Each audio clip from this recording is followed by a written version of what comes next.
माझा एवढंच विनंती आहे आजकालच्या जवान पिढीला की आपण व्यवसाय करा. व्यवसाय करताना आपण पैसे कमवलेले कुठं लावायचे, कशानं आपलं नाव होईल ही बघा.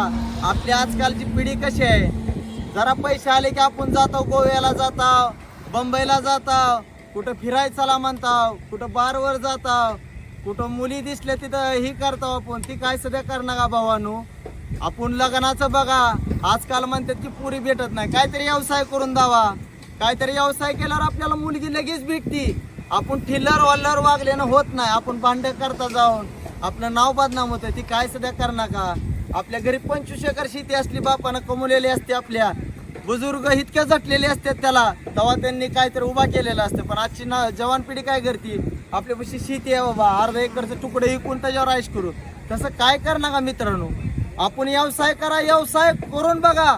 आई बापाला म्हणाय की मी आज व्यवसाय करून मी इतकं नाव कमवलंय की तुमची आज सगळ्या जगात परिस्थिती आहे. आपण 30 शेत पाणी विकून आपण आज आयश करतो.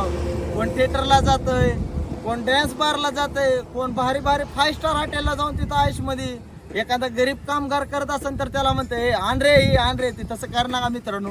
काय जणांची परिस्थिती वाईट असते म्हणून आपल्याविषयी कामाला असतात.